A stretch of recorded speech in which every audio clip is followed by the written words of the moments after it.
After the continuation of the topic of electrodynamics, Unit 1, second semester, we are going to discuss about scalar potential. Scalar potential is denoted by phi. So, we know that del cross equal to 0 by conservation of electric field. That proof we have been done in the previous class.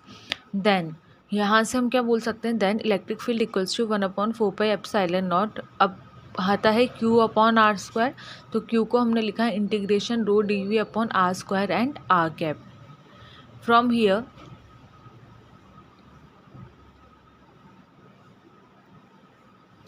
here we can also write as E equals to 1/4πε0 Q upon r square r cap, because Q is nothing but integration rho dv. Now, since the curl of gradient of any scalar function of position is always 0, यानी कि कोई भी curl of gradient del phi is the gradient and del phi जो है वो gradient of phi है, और phi is the scalar function, and if we take the curl of any gradient scalar function we will get the 0, where phi is the same scalar function. Minus del 1/r का value कितना होगा 1/r square, because if we solve delta 1/r then it will be equals to differentiation of 1/r which will be equals to -1 r की power -2. so minus get plus, so plus 1/r square. So from here we can write E equals to minus delta Q upon epsilon naught 1/r. So this is nothing but the scalar function phi. So E equals to minus delta phi. This is the derivation of this equation, E equals to minus del phi. Hence, we define the scalar potential by the equation E equals to minus delta phi, where phi equals to 1/4πε0 Q by R. Force acting on a charged particle is given as F equal to Q into electric field. The work done in moving the charged particle from point A to B, A से B तक move करने के लिए जो work done लगेगा, that will be W equals to minus integration A to B F dot dl. From here we know that F equals to Q into E, so minus Q from A to B E dot dl. Equation number 2. Negative sign appears because we are calculating the work done on the charge against the field, क्योंकि हम work done निकाल रहे हैं charge पे which is against the field, so that's why we have been taken the negative sign. That means that charge और electric field दोनों का direction opposite है. W equals to minus Q A to B and electric field is minus delta phi dot dl. From minus minus it become plus, so W equals to Q A to B delta phi and dl. W equals to Q A to B d phi, which equals to Q phi B minus phi है, phi B final minus initial. So W equals to Q phi B minus phi है, which is the work done. On comparing the equation 2 and 3, comparing both the equation we can write integration A to B E dot dl will be equals to minus phi B minus phi है. The electric potential is the, अब यहाँ से हमें definition मिल जाएगी electric potential की. So we can write electric potential is the amount of work done needed to move a unit charge from a point, reference point, to a specific point inside the field. So what is an electric potential? Electric potential is the amount of work done to move a unit charge from a reference point to a specific point inside the field. Surface distribution of charges and discontinuities of potential.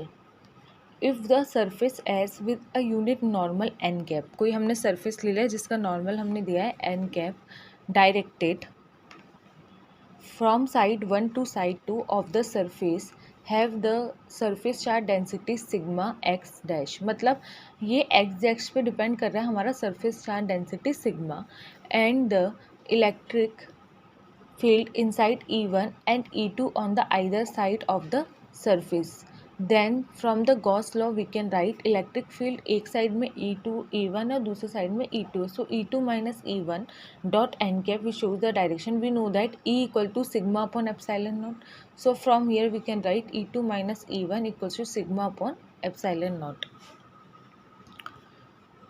Potential at any point x is written as, so potential का formula क्या होता है, k q upon r, k q upon r. So k का value 1/4 epsilon naught, q we can write as sigma dot d A, so surface integral sigma dot d A upon r. R here is x minus x dash which is the distance. तो basically हमने यहाँ पे क्या लिया, दो surfaces ले लिया, एक सरफेस s लिया, एक सरफेस s डैश लिया.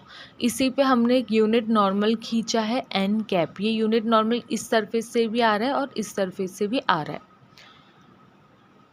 तो हमने यहाँ पे जो स्मॉल एलिमेंट है एरिया एलिमेंट उसको डी ए डबल डैश ले लिया, इधर का स्मॉल एरिया एलिमेंट हमने डी ए डैश लिया है. अगर ये वैल्यू, अगर ये डिस्टेंस है x dash and this distance is d, so this will be x dash minus n cap which shows the direction into d. A dipole layer is imagined as being formed letting the surface as a surface charge density sigma x dash and another surface s dash lying close to s has equal and opposite surface charge density on it. The dipole layer of the strength dx dash is formed in such a manner that, तो कैसे बनेगा, कितना dipole strength रहेगा, तो अगर हम यहाँ surface charge density को d से मल्टीप्लाई कर दें, ठीक है, यानी कि limit d tends to 0 sigma x dash into small d will be equals to the capital D which is the dipole moment जिसे हम बात करेंगे.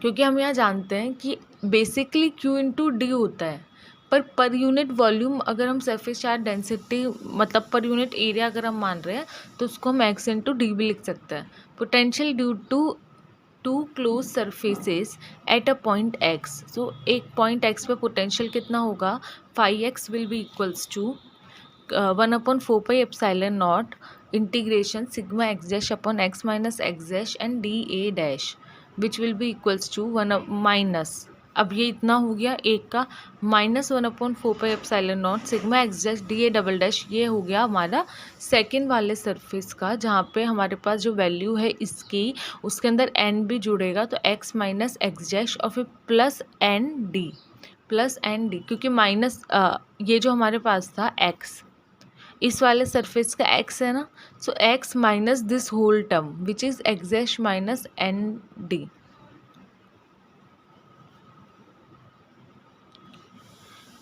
For small d we can expand x minus x dash plus n d.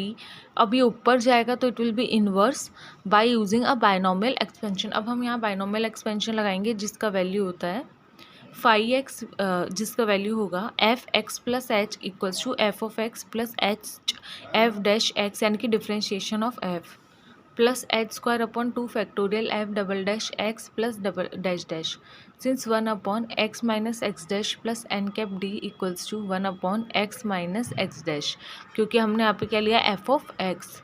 अब क्योंकि D small है तो it will be expanded along the D value, so यहाँ पे ये कांस्टेंट आ जाएगा हमारे पास, तो सिर्फ डी पे डिपेंड करेगा प्लस एच. अब क्या है हमारे पास यहाँ पे एच है, so H will be N cap D, इसका डिफ्रेंशिएशन एफ एक्स का, so D 1 upon x minus x dash, और बाकी टर्म बहुत ज़्यादा स्मॉल हो जाएगी तो हम उसको नेग्लेक्ट कर देंगे.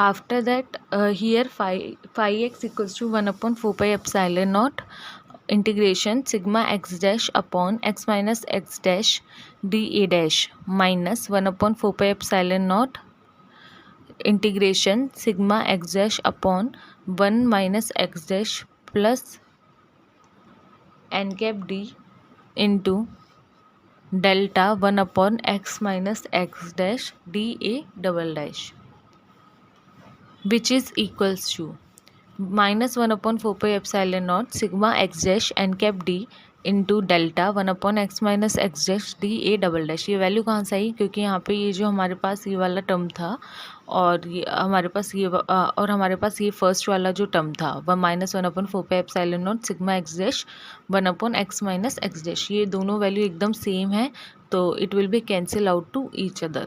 अब हमारे पास सिर्फ क्या बचा, ये वाला n cap D delta.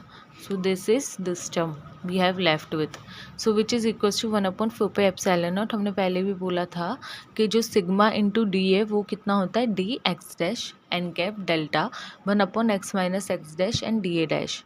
The integration in the equation is the potential due to a dipole movement. So जो हमारे पास वैल्यू आई है वो आई है potential due to a dipole movement which is P vector equals to n cap D and D A dash.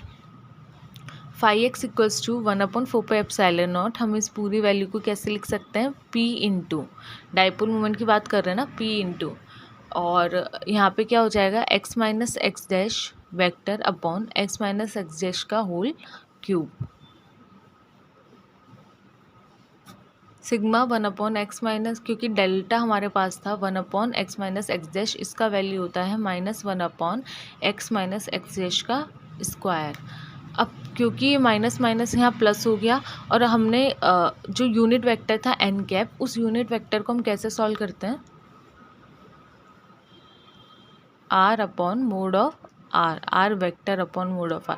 So that's why ऊपर vector है अपॉन मॉड्यूलस में ये, इसीलिए क्यूब आ गया।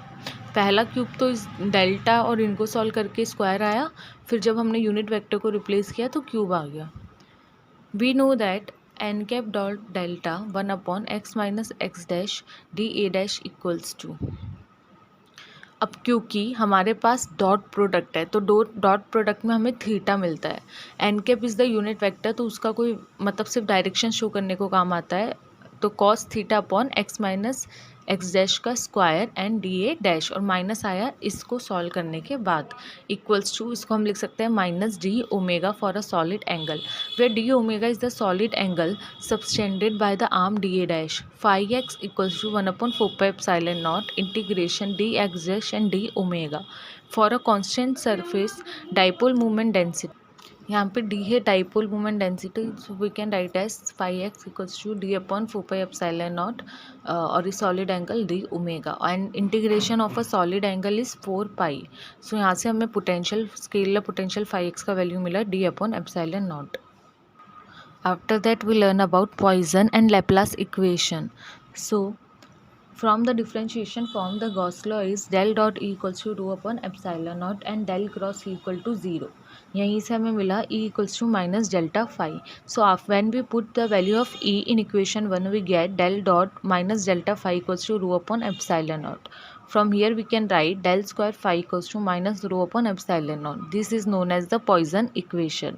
If the region is free of charge density, then rho equals to 0. अगर charge density नहीं हुआ इसका मतलब है रो का वैल्यू कितना होगा, 0. So we can write del square phi equal to 0, which is the Laplace equation. Note that phi is the scalar potential.